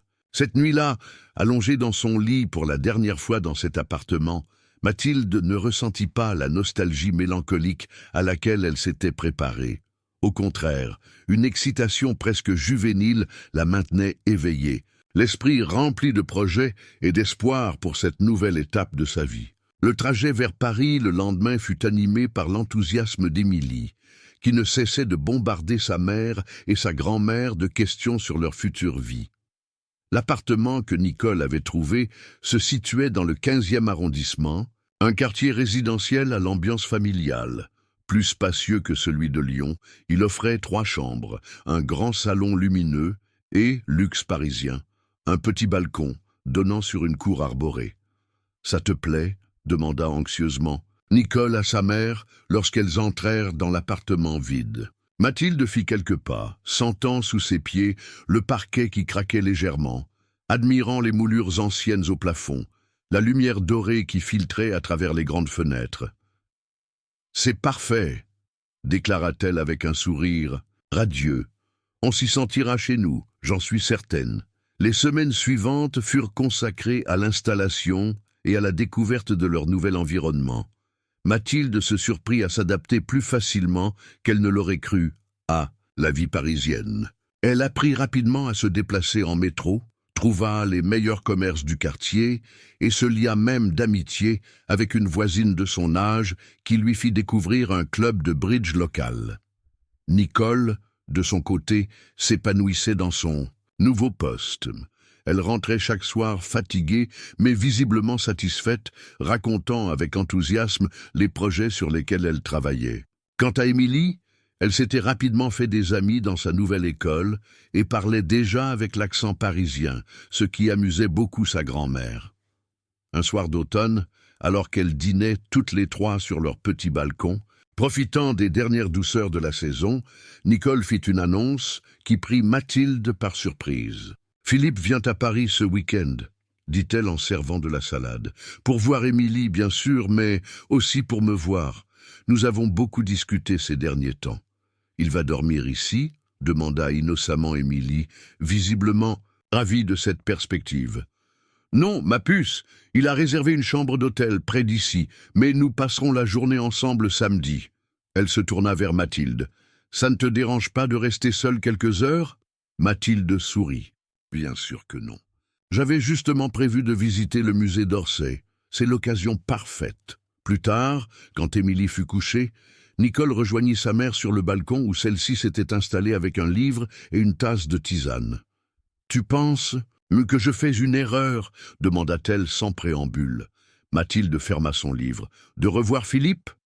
de lui donner une seconde chance. Nous avons échangé beaucoup de messages ces dernières semaines. Il semble sincèrement regretter. Il a même commencé une thérapie. Je pense que tu dois suivre ton cœur, répondit simplement Mathilde, et te poser une question. Est-ce que tu pourrais être heureuse avec lui, à nouveau? Nicole réfléchit un moment. Je ne sais pas, je l'ai tellement aimé, et tellement détesté aussi. Mais maintenant je me sens différente, plus forte, comme si je pouvais faire face à n'importe quoi. C'est bon signe, approuva Mathilde. L'amour qui dure n'est pas celui qui nous rend faibles, mais celui qui nous rend fortes. Nicole embrassa sa mère sur la joue. Comment es-tu devenue si sage? Oh, simplement en faisant beaucoup d'erreurs, et en vivant assez longtemps pour en tirer des leçons, rit Mathilde. Le samedi venu, Philippe arriva à l'heure convenue, les bras chargés de cadeaux pour Émilie et d'un bouquet de fleurs pour Nicole. Mathilde l'observa discrètement depuis la cuisine. Il semblait nerveux mais déterminé, son regard s'attardant sur Nicole avec une tendresse évidente. « Bonjour Mathilde », la salua-t-il lorsqu'il l'aperçut. « C'est bon de vous revoir. »« Bonjour. Philippe, j'espère que vous passerez une bonne journée tous les trois. Merci de tout ce que vous faites pour elle, ajouta-t-il maladroitement. Nicole m'a raconté comment vous avez renoué le contact. Cette lettre que vous lui avez écrite? Mathilde sourit avec indulgence. L'important, c'est que nous soyons ensemble, maintenant. Le passé est le passé. Après leur départ, Mathilde s'accorda une journée de plaisir solitaire. Elle flâna dans les salles du musée d'Orsay, s'attardant devant les toiles impressionnistes qu'elle avait toujours admirées en reproduction mais jamais vues en vrai. Elle déjeuna dans un petit café au bord de la Seine, observant les bateaux-mouches chargés de touristes qui passaient sous les ponts centenaires. Elle acheta même un beau foulard en soie dans une boutique du Marais, s'offrant ce petit luxe sans culpabilité. Lorsqu'elle rentra à l'appartement en fin d'après-midi, elle fut surprise de trouver Nicole déjà là, seule, assise dans le salon, plongée dans la pénombre. « Émilie est avec Philippe », expliqua Nicole en voyant l'air interrogateur de sa mère. « Ils sont allés au jardin d'acclimatation. Il la ramènera pour le dîner. Comment ça s'est passé ?» demanda doucement Mathilde en s'asseyant près de sa fille. « Bien, étonnamment bien même. » Nicole semblait à la fois perplexe et émue. Nous avons beaucoup parlé de ce qui n'allait pas dans notre mariage avant même sa trahison. De nos espoirs, de nos peurs. Il a changé, maman. Ou peut-être est-ce moi qui ai changé, ou nous deux. Et qu'est-ce que tu ressens? De l'espoir. Pour la première fois depuis longtemps, j'ai l'impression que nous pourrions peut-être reconstruire quelque chose. Pas tout de suite, pas tout d'un coup, mais pas à pas. Je suis heureuse pour toi, ma chérie, dit sincèrement Mathilde. Quelle que soit la direction que prendra votre relation, l'important est que tu te sentes en paix avec tes choix. Il a évoqué la possibilité de chercher un poste à Paris, ajouta Nicole, pour être plus proche d'Émilie et de moi. C'est une bonne nouvelle, non? Oui, mais ça me fait aussi un peu peur. Et si nous recommencions pour échouer à nouveau? L'amour est toujours un risque, philosopha Mathilde, mais c'est un risque qui vaut souvent la peine d'être pris. Le soir venu, quand Philippe ramena une Émilie exténuée, mais radieuse, de sa journée d'attraction, l'atmosphère était étrangement détendue. Pour la première fois depuis la séparation, ils dînèrent tous ensemble, comme une famille. Mathilde observait avec émotion sa petite fille, qui rayonnait de bonheur en ayant ses deux parents réunis à la même table. Lorsque Philippe prit congé, il embrassa Émilie tendrement, serra la main de Mathilde avec reconnaissance et hésita un instant face à Nicole, ne sachant visiblement pas quel geste serait approprié. C'est elle qui fit le premier pas, se haussant légèrement pour déposer un léger baiser sur sa joue. « À bientôt », dit-elle simplement. Le regard qu'ils échangèrent alors était chargé de non-dits, mais aussi d'une promesse nouvelle. Plus tard cette nuit-là, incapable de trouver le sommeil, Mathilde se leva pour se faire une tisane. Elle fut surprise de trouver Nicole dans la cuisine, dans la même quête nocturne. « Toi non plus, tu n'arrives pas à dormir ?» demanda Mathilde. « Trop de pensées, » admit Nicole, « mais des pensées agréables, pour une fois. » Elles s'installèrent, À la table de la cuisine, leurs tasses fumantes entre les mains, baignées dans la lumière douce de la petite lampe au-dessus de l'évier. « Je n'aurais jamais imaginé tout ça », confessa Nicole. « Il y a 6 mois, j'étais une mère célibataire amère, coupée de ma propre mère, me noyant dans le travail pour oublier mes échecs. Et regarde-nous maintenant. La vie nous réserve parfois de belles surprises, sourit Mathilde, quand on accepte de lui laisser une chance. Tout ça grâce à une lettre, murmura Nicole. Une simple lettre qui a tout changé. Parfois, les mots ont ce pouvoir, acquiesça Mathilde, quand ils viennent du cœur. Elles restèrent ainsi un long moment, savourant ce moment de complicité nocturne, cette paix retrouvée qui semblait désormais indestructible. L'hiver parisien s'installa avec sa grisaille et ses lumières de fête. Émilie attendait Noël avec une impatience grandissante, d'autant plus que ses parents lui avaient annoncé une grande nouvelle. Philippe avait trouvé un poste dans une entreprise parisienne et s'installerait dans la capitale dès janvier. Il ne reviendrait pas vivre avec elles immédiatement. Nicole et lui avaient décidé d'y aller progressivement, mais il serait tout prêt, disponible pour sa fille, et prêt à reconstruire lentement leur relation. Un autre changement se profilait à l'horizon. Mathilde, qui s'était remise à la peinture avec passion depuis leur installation à Paris, avait été repérée par la gérante d'une petite galerie du quartier lors d'une exposition amateur. Ces aquarelles délicates représentant les ponts de Paris avaient suscité l'intérêt de plusieurs visiteurs, et la galeriste lui proposait maintenant une exposition personnelle pour le printemps. « Tu te rends compte ?» s'extasiait Mathilde, en montrant à Nicole la lettre officielle de la galerie. « À mon âge, une exposition. »« Je suis tellement fière de toi, maman, » répondit sincèrement Nicole. « Tu le mérites. » Mathilde se sentait transportée par un sentiment d'accomplissement qu'elle n'avait pas connu depuis des décennies. Après la mort de son mari, elle avait mis sa passion artistique de côté, estimant que ce n'était plus de son âge de poursuivre des rêves. Mais la réconciliation avec sa fille, ce nouveau départ à Paris, lui avait redonné la confiance nécessaire pour renouer avec cette partie d'elle-même qu'elle avait trop longtemps négligée. Le soir du réveillon de Noël, leur petit appartement parisien était rempli de rires et de chaleur. Philippe avait été invité à se joindre à elle, et même Josette était venue de Lyon pour l'occasion. Émilie, surexcitée, ne tenait pas en place, vérifiant toutes les 5 minutes que les biscuits et le verre de lait pour le Père Noël étaient bien en place près de la cheminée électrique. Au moment d'échanger les cadeaux, Nicole et Philippe échangèrent un regard complice avant de tendre à Mathilde un petit paquet soigneusement emballé. « Qu'est-ce que c'est ?» demanda-t-elle intriguée. « Ouvre !» l'encouragea Nicole. À l'intérieur se trouvait un écrin de velours contenant un délicat bracelet en or sur lequel était gravé un simple mot « Ensemble ». « C'est pour te remercier », expliqua Nicole émue. « Pour ta lettre qui a tout changé, pour nous avoir réunis à nouveau. » « Vous n'auriez pas dû, » protesta faiblement Mathilde, les larmes aux yeux. « Au contraire, » intervint Philippe, « sans vous, je n'aurais peut-être jamais eu cette seconde chance. Avec Nicole, avec Émilie, avec notre famille. » Émilie se faufila entre les adultes pour voir le bracelet. « C'est joli, aide-moi à le mettre à mamie, papa. » Philippe s'exécuta, attachant délicatement le bijou au poignet de Mathilde. Elle le contempla, brillant doucement à la lumière des bougies, symbole tangible de cette réconciliation qui avait transformé leur vie à tous. Une autre surprise attendait Mathilde. Nicole lui tendit une enveloppe de papier craft. « Qu'est-ce que c'est encore ?» demanda Mathilde, déjà comblée par le bracelet. « Ouvre !» insista Nicole avec un sourire mystérieux.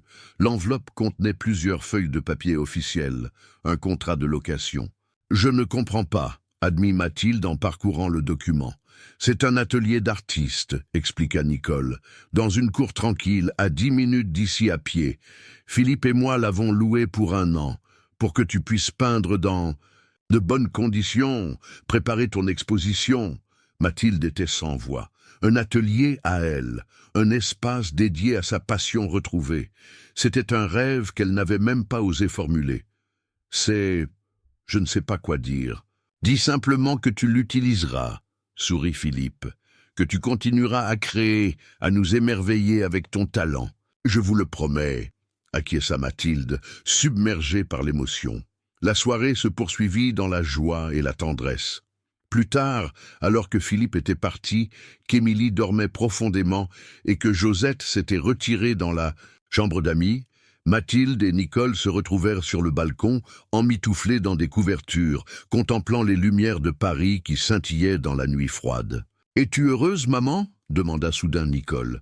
Mathilde réfléchit un instant à cette question simple mais profonde. « Oui » répondit-elle finalement. « Profondément heureuse. Pas d'une façon bruyante ou spectaculaire, mais d'une façon paisible et complète. Et toi ? Je crois que je ne l'ai jamais autant été, avoua Nicole, même avant la trahison de Philippe, même pendant les bons moments de notre mariage. Il y avait toujours quelque chose qui manquait, un équilibre, peut-être, ou simplement la conscience de ce que j'avais. La vie nous enseigne parfois ses leçons les plus précieuses, à travers les épreuves les plus douloureuses, philosopha Mathilde. Je pensais que perdre Philippe était la pire chose qui pouvait m'arriver, continua Nicole. Et puis je me suis rendu compte que je t'avais perdu aussi, par orgueil et entêtement. Le reconnaître a été difficile, mais libérateur. L'important, c'est que nous nous soyons retrouvés, sourit Mathilde, en serrant la main de sa fille. Le reste appartient au passé. Elles restèrent ainsi un long moment, savourant la paix de cette nuit étoilée, ce moment suspendu où tout semblait à sa place. Mathilde sentait en elle une plénitude qu'elle n'avait plus connue depuis bien longtemps. À 68 ans, elle découvrait qu'il n'était jamais trop tard pour recommencer, pour aimer, pour créer, pour vivre pleinement. Son bracelet captait les reflets des illuminations de Noël qui décoraient l'immeuble d'en face. Ensemble. Ce simple mot résumait tout. Après la solitude, après la douleur de la séparation, après les silences et les non-dits, elles étaient ensemble à nouveau, plus fortes qu'avant, plus conscientes de la fragilité et de la beauté des liens qui les unissaient. Le vent frais de décembre les fit finalement rentrer. Avant de regagner leurs chambres respectives, elles s'enlacèrent longuement dans cette étreinte silencieuse qui disait mieux que les mots tout l'amour qu'elles se portaient. « Bonne nuit, maman », murmura Nicole. « Bonne nuit, ma fille », répondit Mathilde. Cette nuit-là, dans son lit parisien, si loin de l'appartement lyonnais où elle avait vécu tant d'années, Mathilde repensa au chemin parcouru. De la solitude désespérée à cette plénitude familiale, de l'amertume à la réconciliation, du silence à la communication retrouvée, tout cela grâce à une lettre, une simple lettre écrite dans un moment de vulnérabilité où elle avait osé ouvrir son cœur, sans attente ni condition. « Je n'ai pas besoin que tu t'excuses. J'ai juste besoin que tu te souviennes que tu étais aimé. » Ces mots avaient traversé le mur de silence et de rancune qui les séparait, touchant le cœur de sa fille au moment où celle-ci était prête à les entendre. Avec un sourire apaisé, Mathilde s'endormit, son bracelet ensemble, brillant doucement, dans l'obscurité, comme une promesse pour les jours à venir. L'hiver céda progressivement la place au printemps. Paris se parait de bourgeons et les terrasses des cafés commençaient à se remplir dès que le soleil daignait apparaître. La vie avait pris un rythme harmonieux pour la petite famille recomposée. Philippe avait trouvé un appartement dans le même arrondissement, à quelques rues seulement, et venait souvent dîner avec elle. Sa relation avec Nicole progressait, lentement mais sûrement, faite de petites attentions, de conversations sincères et d'une nouvelle complicité. Mathilde s'épanouissait dans son atelier d'artiste, y passant de longues heures à peindre, explorant de nouvelles techniques, préparant son exposition printanière avec un mélange d'excitation et d'appréhension. Elle avait même commencé à donner des cours de peinture à des enfants du quartier le mercredi après-midi, retrouvant dans leurs regards émerveillés le plaisir simple de transmettre sa passion. Un jour de fin mars, alors qu'elle rentrait, de son atelier, les bras chargés de toiles encore humides, Mathilde trouva Nicole assise dans la cuisine, l'air préoccupé, une lettre posée devant elle. « Qu'est-ce qui se passe » demanda Mathilde, en posant délicatement ses œuvres contre le mur. Nicole hésita un instant. Les locataires de ton appartement à Lyon ont résilié le bail. Ils déménagent dans 2 mois. Oh, répondit simplement Mathilde. Eh bien, il faudra trouver de nouveaux locataires. C'est ce que je me disais aussi, mais... Nicole semblait chercher ses mots. Je me demandais si tu n'aimerais pas y retourner parfois. Pas pour y vivre, bien sûr, mais peut-être pour quelques jours de temps en temps. Retrouver tes amis, ton quartier. Mathilde s'assit face à sa fille, surprise par cette suggestion. Tu crois que j'ai la nostalgie de Lyon? Je ne sais pas. Parfois, je te vois regarder les photos de ton ancien appartement, ou mentionner Josette et tes autres amis. Et puis, Lyon reste la ville où tu as vécu presque toute ta vie. Mathilde réfléchit un moment. C'est vrai que j'y pense parfois, avec tendresse. Mais je suis heureuse ici, avec vous. L'un n'empêche pas l'autre, sourit Nicole. Nous pourrions garder l'appartement, ne pas le relouer tout de suite. Tu pourrais y séjourner quand tu le souhaites, et nous pourrions tous y aller pendant les vacances. Ce serait une bonne solution, acquiesça Mathilde, mais le loyer nous aidait financièrement. Nous n'en avons plus autant besoin maintenant. Mon nouveau poste est bien mieux rémunéré et Philippe contribue régulièrement aux dépenses d'Émilie. Et il y a aussi mes tableaux qui commencent à se vendre, ajouta Mathilde avec une pointe de fierté. La perspective de conserver un pied-à-terre à Lyon séduisait Mathilde plus qu'elle ne l'aurait imaginé. Non pas qu'elle regrettât sa décision de s'installer à Paris, ces derniers mois avaient été parmi les plus heureux de sa vie. Mais l'idée de pouvoir retourner occasionnellement dans sa ville d'origine, d'y retrouver ses repères, avait quelque chose de réconfortant. « Faisons comme ça », décida-t-elle. « Au moins pour quelques mois, le temps de voir si cette formule nous convient. » Le jour du vernissage de l'exposition de Mathilde arriva enfin. La petite galerie du 15e arrondissement avait été décorée avec soin, ses aquarelles de Paris et de Lyon harmonieusement disposées sur les murs blancs. La galeriste avait même fait imprimer un élégant catalogue reprenant les œuvres exposées, avec une courte biographie de l'artiste que Nicole avait rédigée avec émotion. Mathilde, vêtue d'une élégante robe bleu nuit, celle-là même qu'elle avait achetée à Lyon peu après leur retrouvaille, accueillait les visiteurs avec un mélange de nervosité et de fierté.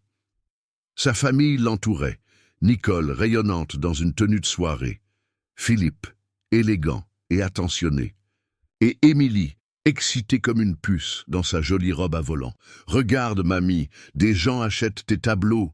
s'extasiait la petite fille en désignant les petites pastilles rouges que la galeriste collait à côté des œuvres vendues. C'était vrai, les visiteurs semblaient apprécier son travail, s'attardant devant ses toiles, commentant sa technique, son sens des couleurs. Plusieurs œuvres avaient déjà trouvé preneur, et Mathilde avait du mal à réaliser que des inconnus étaient prêts à payer pour posséder un morceau de son âme fixé sur la toile. « Madame Bonnet ?» Une voix masculine interrompit ses pensées. « Je tenais absolument à vous féliciter pour votre travail. Vos aquarelles de la Seine au crépuscule m'ont particulièrement touché. » L'homme qui se tenait devant elle était grand, élégamment vêtu, avec des cheveux gris soigneusement coiffés et des yeux d'un bleu perçant. « Merci beaucoup, » répondit-elle flattée. « Vous êtes... Pardonnez-moi, Jean-Claude Mercier, professeur d'art plastique à la retraite, et grand admirateur de votre technique désormais. » Ils conversèrent un moment, évoquant l'art, les techniques de peinture, les lumières si particulières de Paris. Mathilde se surprit à apprécier cet échange, la finesse des observations de son interlocuteur, son humour discret. « Seriez-vous disposé à prendre un café un de ces jours ?» demanda-t-il finalement. « J'aimerais poursuivre cette conversation dans un cadre moins bruyant. » Mathilde sentit une légère rougeur lui monter aux joues. Était-ce une invitation? À son âge, elle qui n'avait connu que son défunt mari, qui n'avait jamais envisagé qu'un autre homme puisse s'intéresser à elle, « Eh bien, pourquoi pas ?» répondit-elle avec un sourire. « Voici mon numéro. » Plus tard dans la soirée, alors que la galerie se vidait progressivement, Nicole s'approcha de sa mère avec un regard malicieux. « J'ai vu que tu as donné ton numéro. à ce monsieur distingué, taquina-t-elle. C'est juste pour parler d'art, se défendit Mathilde, amusée par la tournure que prenaient les choses. Bien sûr, sourit Nicole. En tout cas, il avait l'air charmant. Ne va pas t'imaginer des choses, protesta Mathilde. À mon âge, justement, à ton âge, tu as droit au bonheur sous toutes ses formes, répliqua sérieusement Nicole. Tu nous as montré que la vie pouvait recommencer à tout moment. Pourquoi pas aussi de cette façon? Ces mots résonnèrent en Mathilde avec une force inattendue. C'était vrai. Ces derniers mois lui avaient prouvé que l'âge n'était pas un obstacle au renouveau, que les secondes chances existaient, que la vie pouvait encore réserver de belles surprises quand on acceptait de lui ouvrir son cœur. La soirée s'acheva dans une atmosphère de célébration. La galeriste était ravie du succès de l'exposition et proposa même à Mathilde une seconde exposition pour l'automne suivant. Sur le chemin du retour, marchant bras dessus, bras dessous avec sa fille, tandis que Philippe portait une Émilie endormie sur ses épaules, Mathilde se sentait légère, presque rajeunie. « Je suis si fière de toi », murmura Nicole en pressant le bras de sa mère. « Tu es extraordinaire. » « C'est grâce à vous tous, » répondit Mathilde avec émotion. « Sans vous, je serais encore à Lyon, seule dans mon appartement, à regarder la vie passer. Sans ta lettre, » rappela doucement Nicole, « nous serions encore séparés par un mur de silence. C'est toi qui as fait le premier pas, qui as tendu la main par-dessus l'abîme. » Mathilde sourit, serrant contre elle le catalogue de son exposition, tangible témoignage de cette renaissance. La vie est étrange, n'est-ce pas? Parfois, nos plus grandes douleurs ouvrent la voie à nos plus grandes joies. Le printemps s'épanouit pleinement, puis céda la place à un été radieux. La vie avait pris un rythme harmonieux. Nicole et Philippe se rapprochèrent de plus en plus, partageant désormais régulièrement des week-ends en famille, bien que gardant chacun leur appartement, une précaution que tous deux jugeaient encore nécessaire. Émilie s'épanouissait dans cette configuration familiale renouvelée, heureuse de voir ses parents à nouveau complices.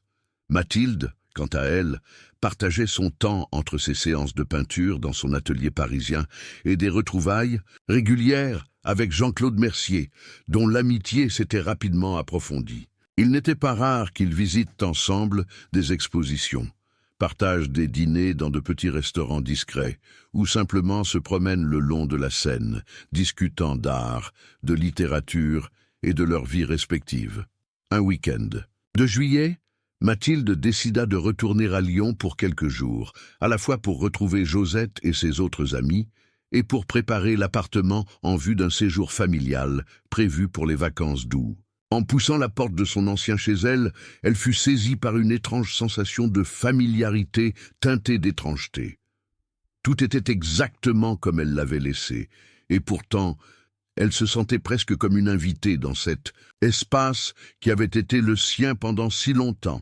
Elle passa la première soirée avec Josette, racontant sa nouvelle vie parisienne, son exposition, ses cours de peinture, et même, avec une timidité presque adolescente, sa relation naissante avec Jean-Claude. « Eh bien, » sourit malicieusement son ami, « on dirait que Paris t'a métamorphosé.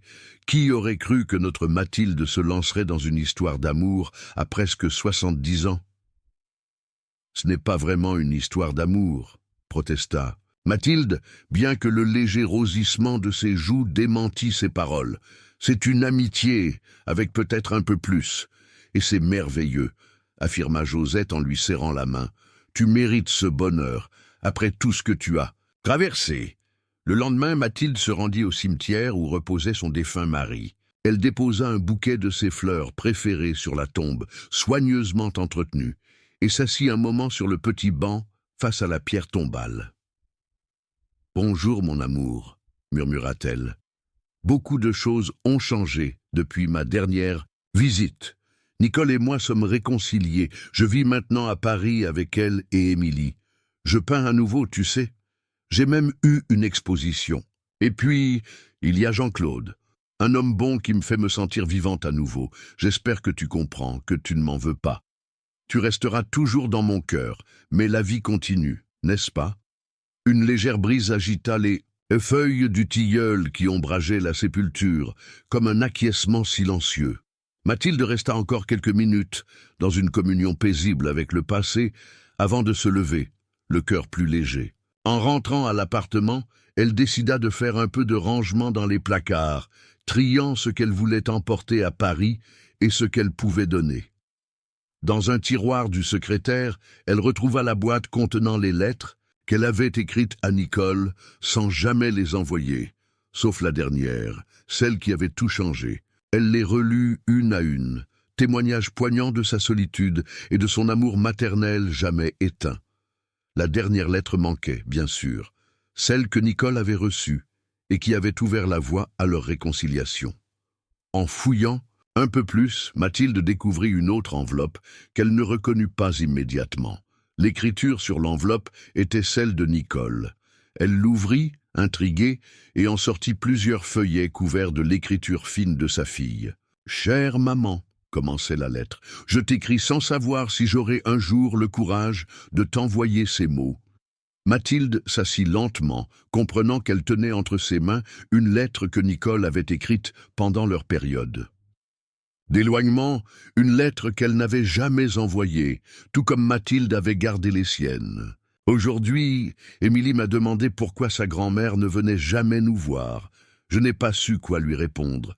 Comment expliquer à une enfant de 6 ans que l'orgueil et la rancune peuvent séparer des êtres qui s'aiment?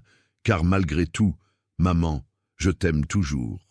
Sous ma colère, sous mon silence, cet amour est resté intact, attendant peut-être juste un signe, un mot pour ressurgir.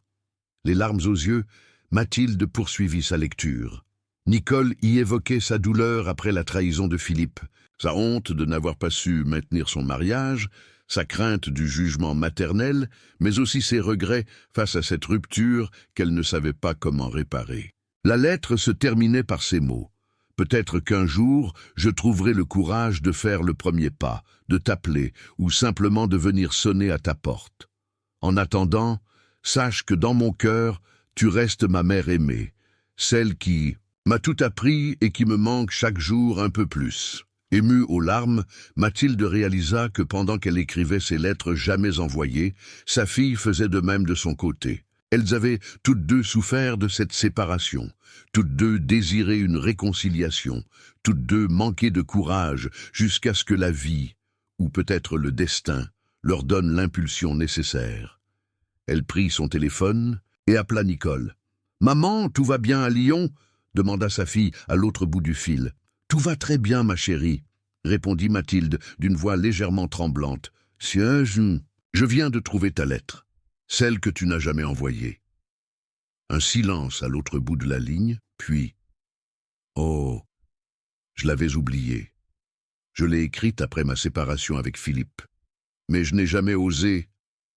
Exactement comme moi, » sourit Mathilde à travers ses larmes. « Nous écrivions toutes les deux des lettres que nous n'envoyions pas, espérant une réconciliation sans oser faire le premier pas. Jusqu'à ce que tu le fasses, » compléta doucement Nicole. « Ta lettre a tout changé, maman. Et regarde où nous en sommes maintenant, » murmura Mathilde avec émotion. « Qui aurait pu l'imaginer? Je t'aime, maman. Je t'aime aussi, ma fille. » Après avoir raccroché, Mathilde resta un long moment assise dans son ancien salon, la lettre de Nicole entre les mains, méditant sur les chemins tortueux de la vie. Elle qui avait cru, à 68 ans, que sa vie était pratiquement terminée, que ses jours s'écouleraient dans la solitude et l'amertume, se retrouvait au contraire au seuil d'un nouveau chapitre, entourée d'amour, ranimée par de nouvelles passions, ouverte à de nouvelles possibilités. Une simple lettre avait suffi, quelques mots sincères, venus du cœur, lancés comme une bouteille à la mer sans certitude qu'ils atteindraient leur but. Et pourtant, ces mots avaient trouvé, leur chemin avait touché le cœur de sa fille, avait reconstruit ce pont que la vie avait fragilisé. Le soir venu, assise sur le balcon de son appartement lyonnais, contemplant les lumières de la ville qui s'allumaient une à une dans le crépuscule, Mathilde sourit. Son bracelet, ensemble, brillait doucement à son poignet, rappel constant de ce miracle de réconciliation. À presque 70 ans, elle se sentait plus vivante que jamais, prête à embrasser chaque jour comme un cadeau précieux, chaque relation comme un trésor à chérir. La vie, décidément, ne cessait jamais de surprendre. Il suffisait parfois d'un geste, d'un mot, d'une lettre pour que tout bascule, pour que la solitude cède la place à la communion, pour que la douleur se transforme en joie, pour que l'hiver de l'âme laisse place à un printemps inattendu. Au loin, le téléphone sonna dans l'appartement. Mathilde se leva pour répondre, sachant déjà que c'était probablement Jean-Claude qui l'appelait, comme chaque soir depuis son départ pour Lyon. Une nouvelle habitude, un nouveau plaisir dans sa vie renouvelée. « Allô » dit-elle, son sourire s'entendant dans sa voix. Et tandis qu'elle écoutait la voix chaleureuse qui lui répondait, Mathilde se fit la promesse de savourer pleinement chaque instant de cette seconde chance que la vie lui offrait. Après tout, il n'était jamais trop tard pour être heureux, jamais trop tard pour aimer et être aimé, jamais trop tard pour écrire une lettre qui changerait tout. Félicitations, tape 9 dans les commentaires pour me montrer que tu es resté jusqu'à la fin avec moi. Merci d'avoir regardé et à demain pour une nouvelle histoire sur cette même chaîne.